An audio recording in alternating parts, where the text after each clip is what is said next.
see him as, but he could still technically be the same thing. I don't necessarily see that as a huge nerf to him, really. Well, here's the thing.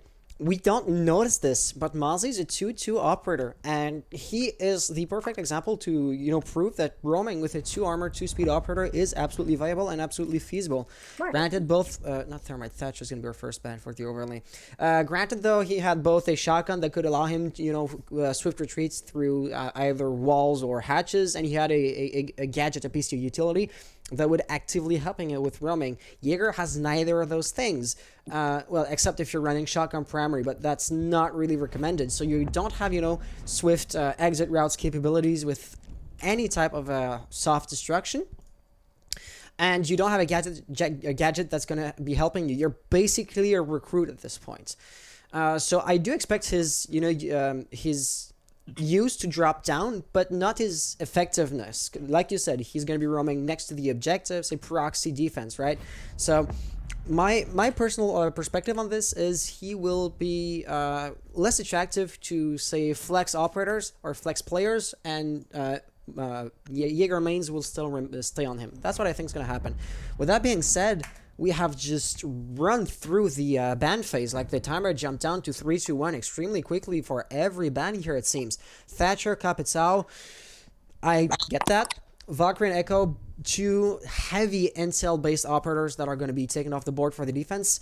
And that might even put the attack a bit more at an advantage than the defense. Like, I feel like the defensive bans are going to be dealing a heavier blow than, the absence of Thatcher and Capitao here.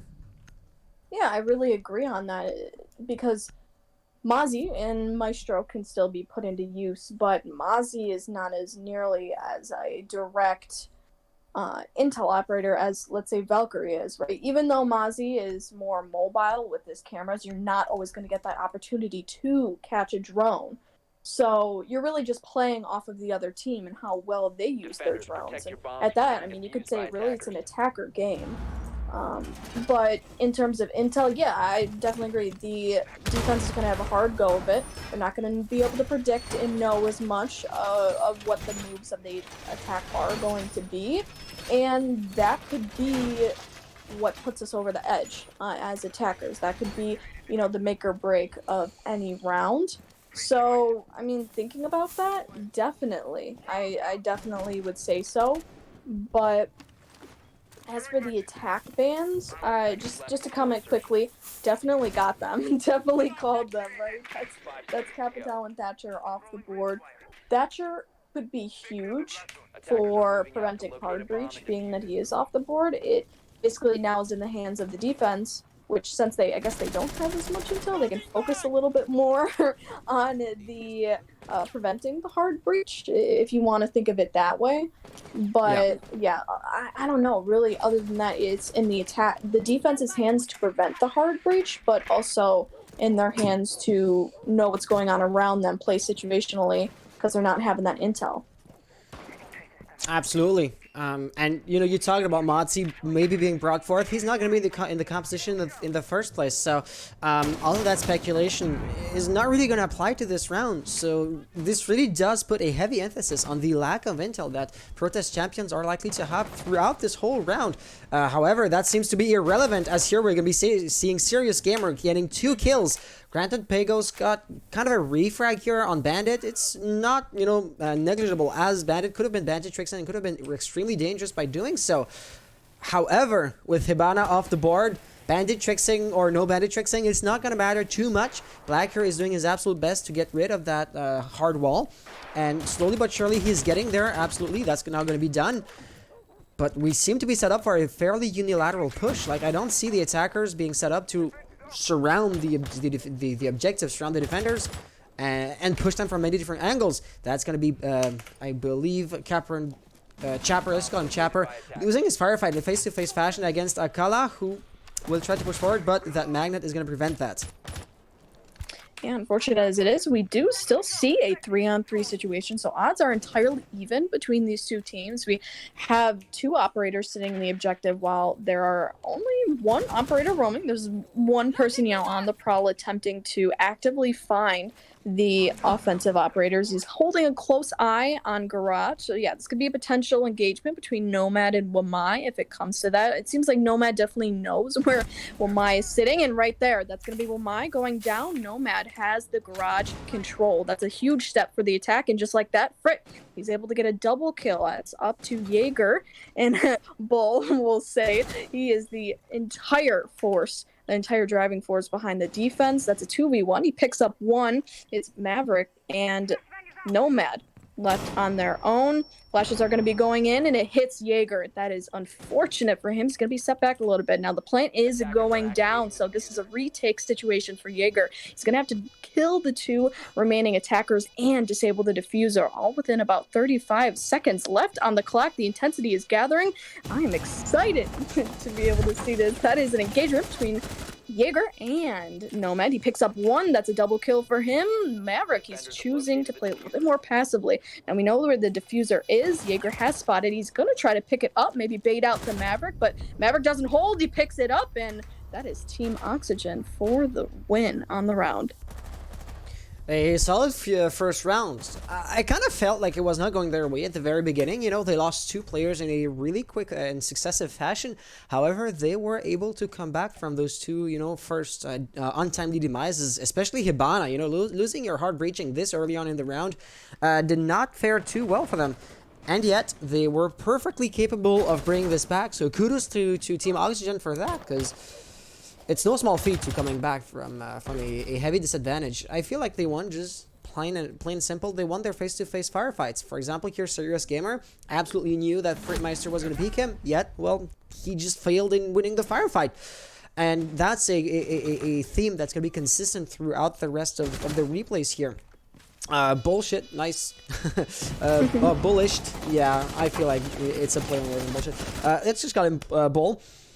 Bull was able to almost bring this back. It came down to the wire. It was a 1v1, so nice try. But at the end of the day, it does not matter if there's only one enemy remaining. As long as all of your players are dead, you lost the round. Exactly, right? And in that retake situation, the defense has to get aggressive. So it was a really good idea on Maverick to play passive, because he's going to have to get pushed at one point. He's going to know the Jaeger is coming, so why don't you put yourself in an advantageous position so you can capitalize on that Jaeger, who's going to inevitably peek you. So, right, he picks up the kill, and that's an easy round for him. So right now we do have the Mozzie. That's going to be the only possible intel-based operator. If you just look at the secondary gadgets, yeah, Doc might have had the bulletproof camera. He does not. So the lack of intel is going to be consistent for at least 2 rounds here, except for Mozzie. But I don't consider Mozzie as being a reliable source of intel for the defenders, because he's kind of dependent on the attackers sending their drones in his pests, and skilled players are just not going to make such a mistake. And as such, especially at a high skill level, I do consider Mozzie to be more of an intel denial rather than an intel gathering operator. Nonetheless, we are currently seeing an anti-roaming phase with Team Oxygen thoroughly droning the whole of the top floor, not seeing anybody since no roamer is in the general area. But that's just going to be wasting a bit of time. I totally understand why they're doing that, but at the end of the day, the result's still the same. There's already a minute left, or a minute lost on the clock, and they have not yet really tried to attack even the first floor, right? So this is looking pretty good for both teams so far. I do believe they were able to drone that out fairly quickly, especially considering how thorough they were. But yet, they have had no nasty surprises now. The bad news is the objective itself is just going to be so much harder to push since nobody was off of there. Right, and especially with the turtle strat, a little bit of an extended hold it may be. Turtle strat on bottom floor is very hard to penetrate when, even with the attack having a first floor hold in its entirety. It is so hard because really the whole entire bottom floor can so easily be locked down by the defense. It becomes a game of control for every Yeah. single step, down blue stairs, down main stairs, down every verticality opportunity you can take as the attack. And it's just going to prove, their resilience and how well they can coordinate a push together. But wow, it's a very fine engagement between the Zofia and Legion. Legion taking a little bit of damage alongside Doc. I believe he got down in that scenario. But Pagos, he's going to get, unfortunately, picked off. And along that Alaska, I believe that's his name, is going to... Or Akala, if I'm correct. Akala. Yeah. Akala. All right. Akala. He's going to pick up one for himself, but that is a refrag on the part of the defense. That's fortunately Frick going down, so your IQ and your buck are down. So unfortunate. That's huge on utility, as well as your ability to spot out those defense gadgets. Oh, apparently Compass had dropped down, fails to get anything done, and that's not going to be diffuser loss for the attackers. Akala going for the same Hail Mary. They were out of time. They had to do something. But that something was doomed right at the beginning. There were still too many defenders up, and that hatch was watched from 2 or 3 different angles at the very same time. So, next to impossible to actually penetrate. And this is the exact description of what you were talking about. The turtle strat is so hard to penetrate because, let's just put it this way, there are around 5 different ways of pushing into the bottom side. A few different stairways, hatches, corridors, speaking of dirt tunnel in that instance. So if you keep every defender on the bottom floor, well, every possible entryway is going to be checked, to be watched, and then there's absolutely no way for the attackers to just sneak up in the bomb site, which is exactly what we saw right here. Plus, if you're holding a tight angle, well, the defender is going to have an inherent advantage in whichever firefight you try to initiate, and as such, the scoreline is now 1-1. Right, and another thing I would like to comment on that past round is the fact that you can, in a way, easily penetrate the bottom floor defense. It's a game of having to bombard the defenders when they're least expecting it, or even, in a way, try to kind of take away their attention from a certain entrance and wholeheartedly push that exact entrance. A game of kind of faking around the objective and trying to hold different types of lines and see what works. It's very trial and error. And when you waste that much time trying to do the roam clear without having that knowledge where the defense is and that they are doing a turtle strat, it just makes it so much harder for you to be able to do and execute that exact strategy. But I feel like, right, if they were able to play off of different angles and kind of do something different for the hold of the objective, they could have really made that successful. Oh yeah, nothing's written in stone, right? Till the very last second when you find yourself in a 1v4 situation, it's always possible to win the round, no matter how unfavorable the odds are.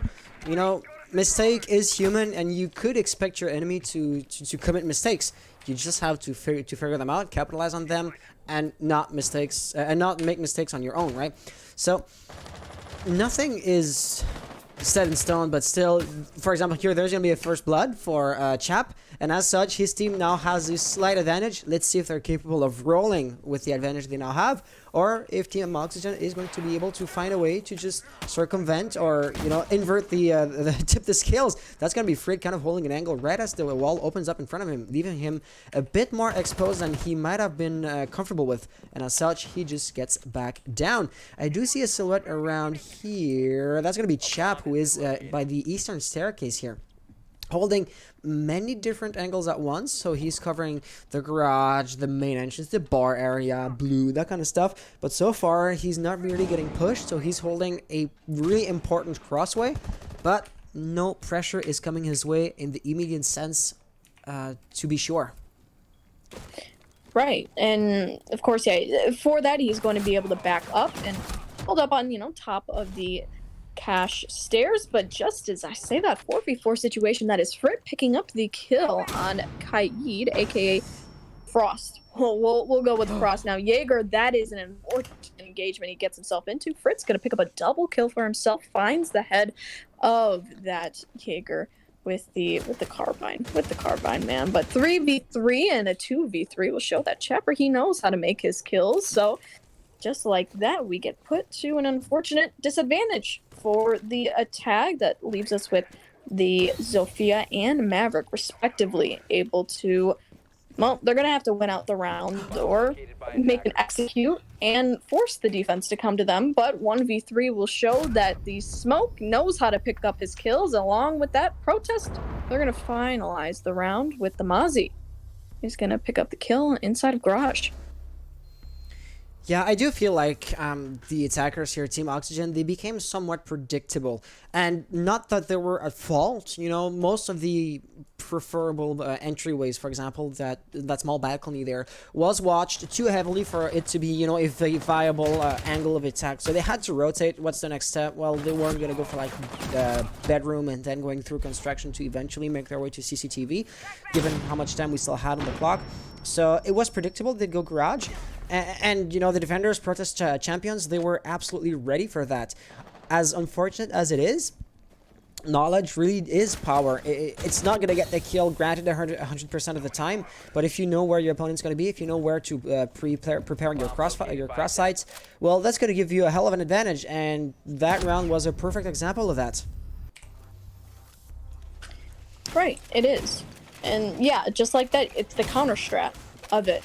Right, we saw that the attack, I believe the first round, if I'm correct, was able to win out through walking, you know, through Garage, being able to take control of that, getting an execute in.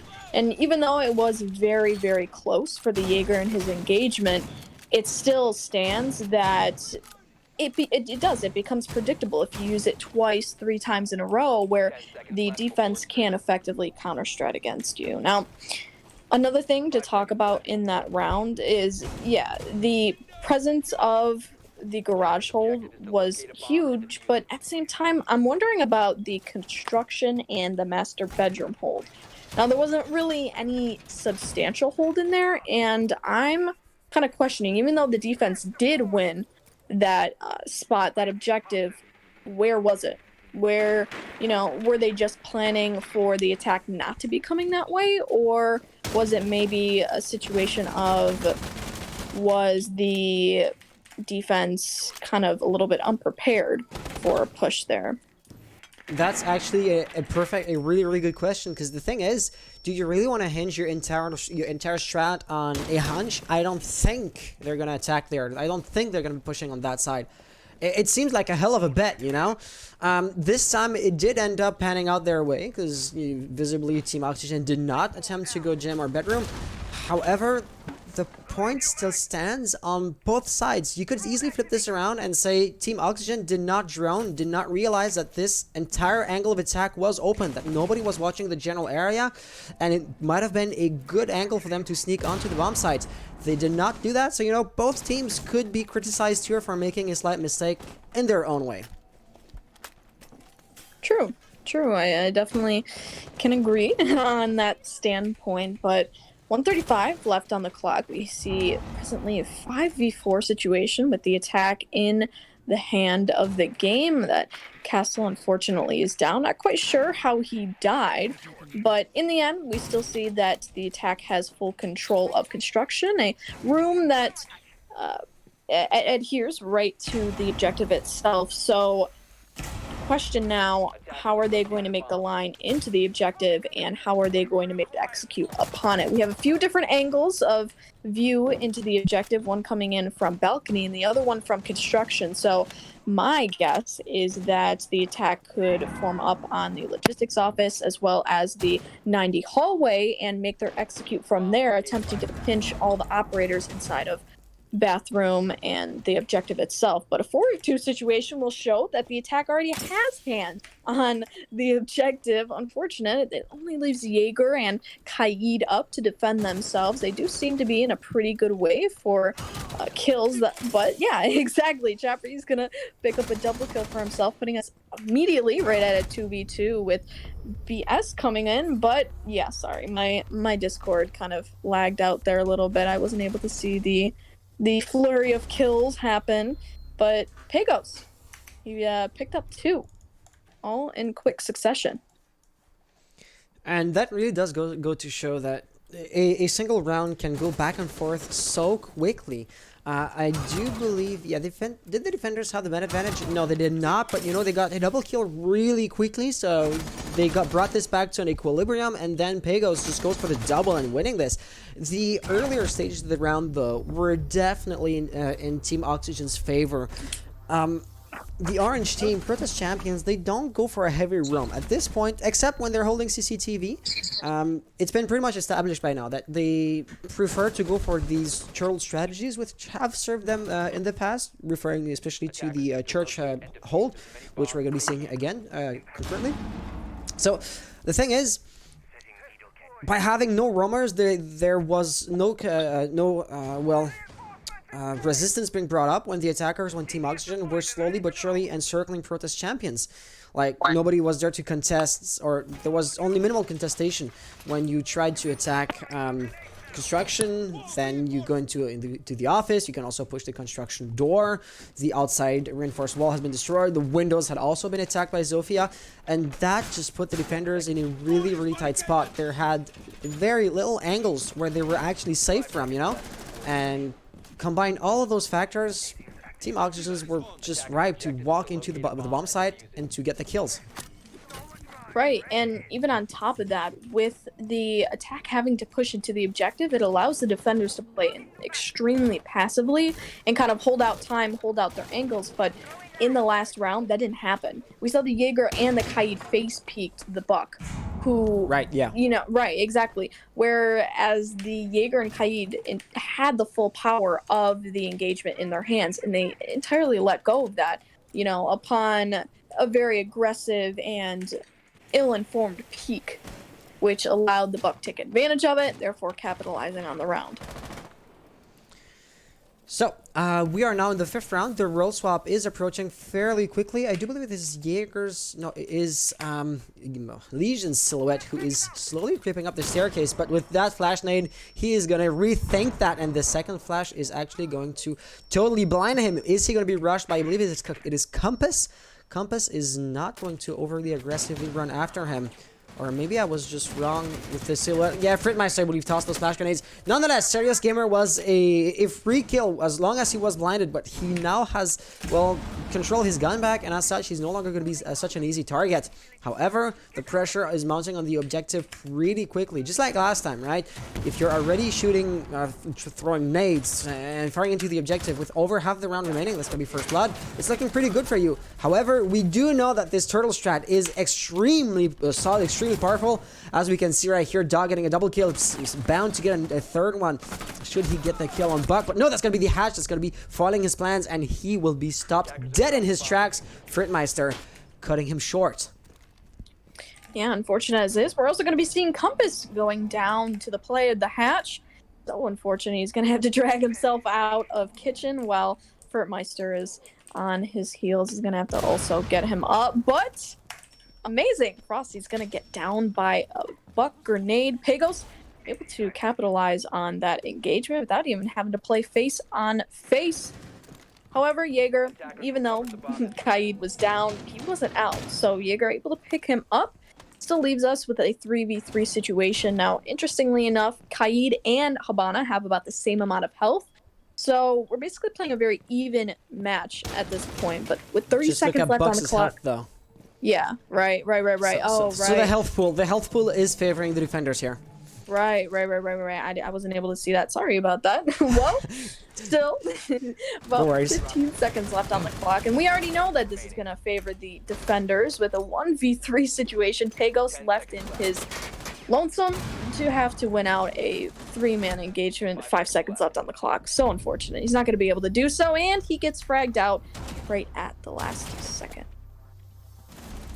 Yeah, I actually didn't see that he had low health there. That was a good catch.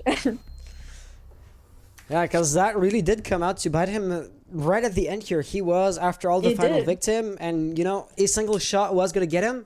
it was just a lucky wallbang, or you just keep on firing through the wall till you actually see what you're firing at, and then your fire becomes so much more accurate. At the end of the day, you know, with 11 seconds remaining, he could not pull off that 1v3.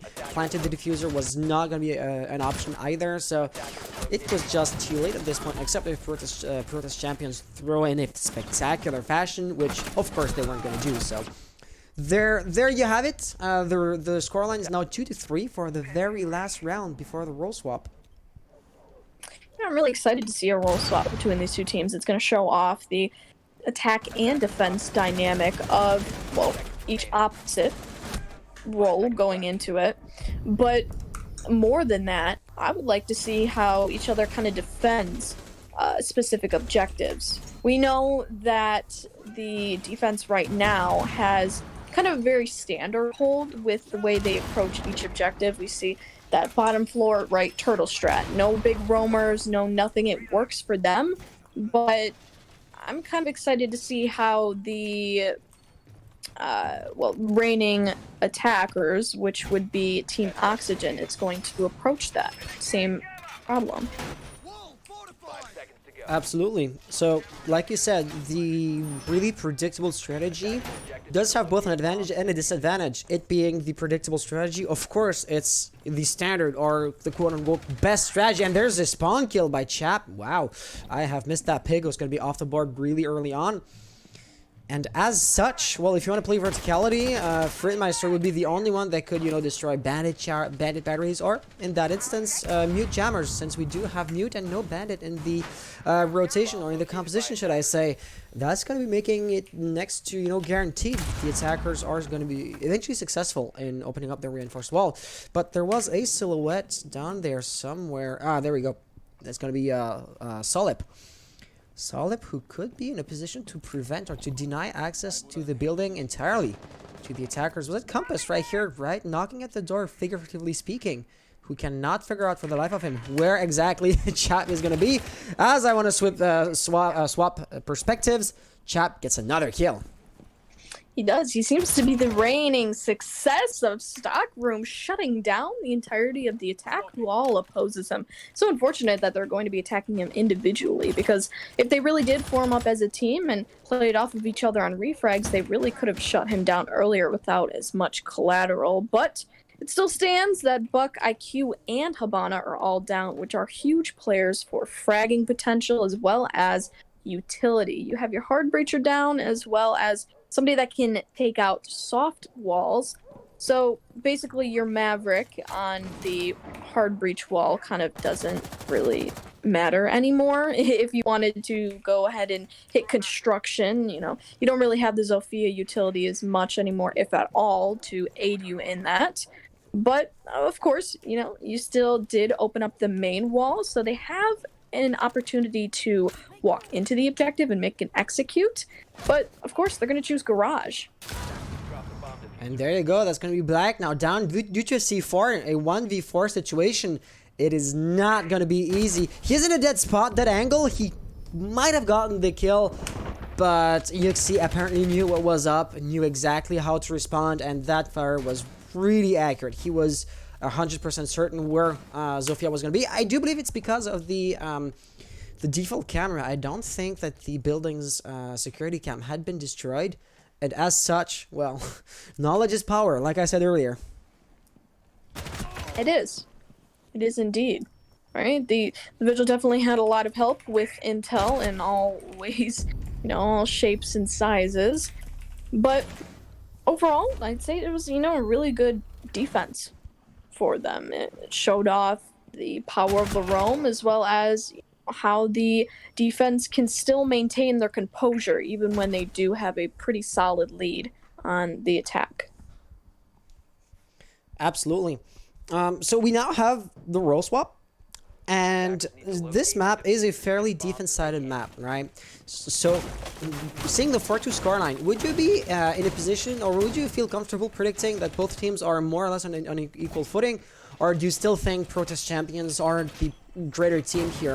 With the halftime, we've seen about, you know, half of what these teams have to bring to the table, and we might start to find ourselves in a position to, you know, make a comment on that.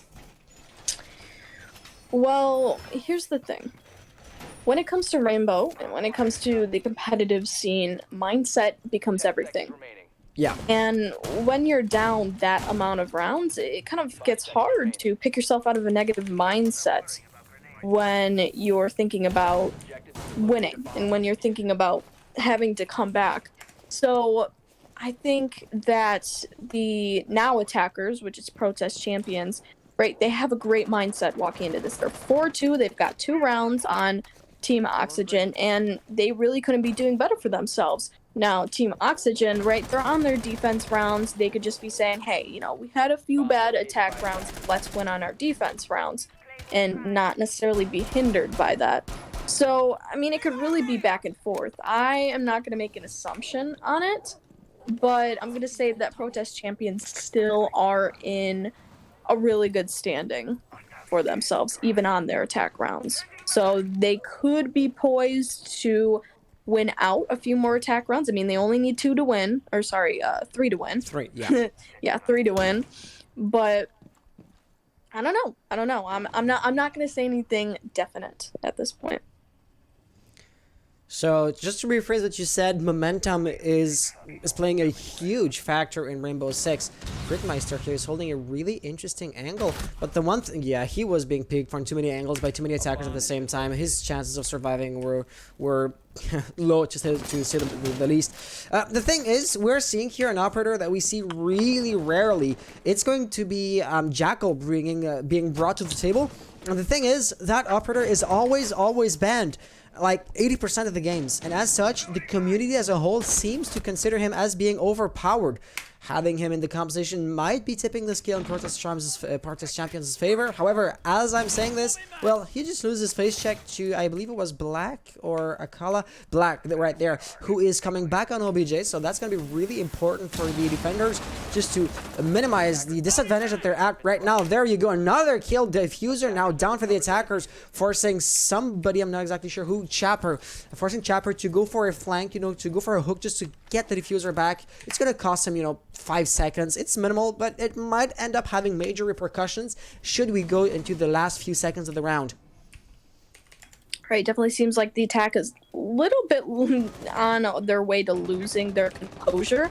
Yeah, but right, Caster's Curse, as I say that 3v1 situation, it's going to be Akala and Compass going down, and just like that, the attackers finished off their rounds. They're able to, well, find the kill on Jaeger, who was unfortunately having to rotate back to the objective after his 2 teammates lost out their engagements. But one thing I definitely wanted to say about this round was that Doc and Vigil were down in the first minute 30 of the round. So the entire roam presence was diminished by halftime, which is a really good time for the attack, being that there actually was defenders who were roaming, and that they were able to take them away from the round without having to lose any collateral to their team.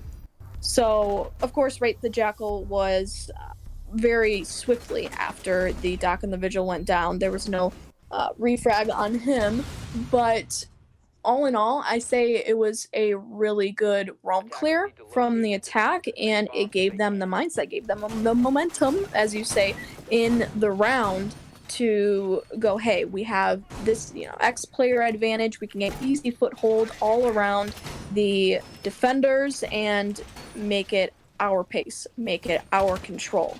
And the idea of not losing composure was probably a huge pace for them. It was huge on part of their strategy. Let me just converse with the chat real quick. So just keep on casting, please, for half a second here. Okay, well, okay, so round 8, we're going to be seeing another top floor hold from the defense. Hopefully they'll have a little bit more success on this. They might be able to counter strat a little bit more effectively. We do see that Pagos is holding closer to the objective this time. He's playing very fluidly in Garage, as normal Doc mains do. This has been a very common meta in recent patches and recent updates. Oh wow, okay, that's okay, that's a solid shot. Yeah, yeah, the the shot on Fritmeister, actually. Sorry, but yeah, Pagos. The conversation on that. Doc, in general, just being able to sit in the garage has been a huge meta recently due to the presence of an ACOG as well as MP5, and Doc can make very swift rotations back to the objective, even as a 3 armor. So technically, really, it's a win-win situation for him because he gets to make frags and get back to the objective just as quickly. So I'm quite interested to see what Bullish here is doing, because he would have the potential to, harass, say, Akala if he was to be bandit trixing, or destroy the bandit batteries, thus granting free reign to Chapper Mandingo, if you want to go with his full name, to just open up the reinforced wall. That's going to be a heavy pre-fire, and I do believe, there we go, yeah, Jackal he was firing at after all, so now we're finding ourselves in a 1v3 situation. He has to get back on OBJ. He will be actively working on that. The attackers are not already on site, so they don't have a full control, allowing him to get back on cash room, but he will do so at the cost of just around 90% of his health pool. So now he's in a one-shot situation. Any mistake or any lucky shot from Protest Champions is going to, well, be the death of him. He is in a backs against the wall situation. No mistake whatsoever is going to be allowed.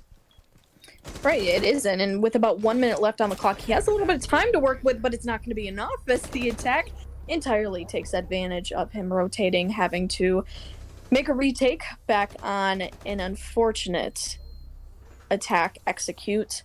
Now, the thing is that it seems like Jaeger quite a lot gets left in these situations where he has to rotate back to the objective after his teammates who were once sitting on the objective and kind of lost their wits about them died. It definitely seems like there's a lot to be learned on part of the top 4 hold from Team Oxygen, because in effect they're playing very aggressively even when they do have players down, when they don't have the man count to themselves. It seems like it might be the only way, I guess, they know how to play, or they might, take these face-to-face engagements expecting to win them out, but in reality, they might be ill-informed, they might not, have the edge on the engagement itself, and therefore by losing your gunfights, you give away control to the attack, and you force the remaining defenders to have to make those rotations back to the objective and kind of be lost in the way that they have to retake, essentially. The thing is, defenders don't really have the setup or are not exactly equipped to attack the bomb site, right? They're supposed to defend it, and as such, it's so much more difficult for a defender to retake the bomb site than it is for an attacker to initially gain control. So, yeah, if you are capable of circumventing the roamers, so establishing a foothold on the objective, so even planting the diffuser before the roamers make it back on site, the attackers have such a heavy advantage going for them that's going to be next to impossible for the defenders, in that instance Team Oxygen, of coming back on OBJ and actually doing work on there. Pagos apparently wanted to go for a spawn kill or something. That's going to be cut short, or that's actually going to be punished heavily by Chap, and we are in a match point situation, so losing a player this early into the round was not something that Team Oxygen were in a position to be able to afford. This really, and I do really mean it, does not look good for them. It doesn't, and it leads us a little bit to our point of no return, match point scenario, which we'll kind of cover in a second, because I wanted to take a look at this oil pit drop. Now, Jaeger, he's being watched very closely by the Jackal, even though he is sitting in the blue room right next to oil pit itself, and Jackal is going to be making his way down to utility very subsequently. So there can be a potential engagement and a refrag between Jaeger and Jackal, depending on who wins, because we see that Frit and I believe it was another defender were sitting right on top of the Jaeger. So if Jackal were able to make it into blue, we could be seeing a very heated firefight. But 4v4 situation as Akala, he's going to pick up one that's going to be your thermite, huge for hard breaching, that sets you back quite a lot, even though the hatches were already breached and you have that verticality opportunity open for you. But now Chapper, he's going to pick up a double kill for himself, 3v4, 2v4 situation. This does not look good for the defense, looking very bleak for the Macaulay. He still is at very, very low health, but Frit, he's going to attempt to even the odds right back up, picking up one for himself through blue, so you take control of that. Now, Dirt, it's contested once again, so that could be the potential way that the attack makes and execute. We'll see. We'll have to see.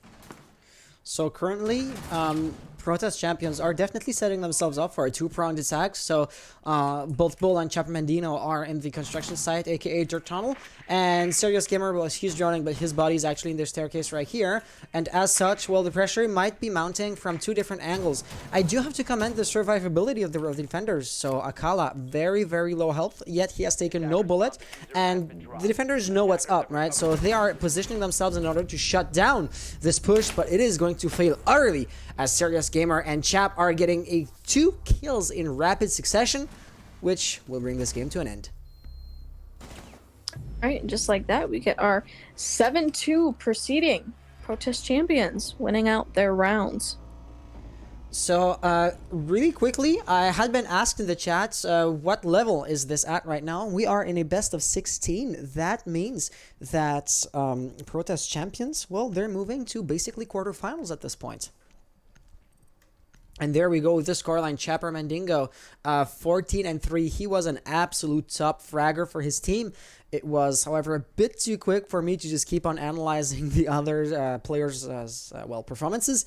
So let's just give him MVP for that and go for the replays for the very last time before we go into the in between two games' scene.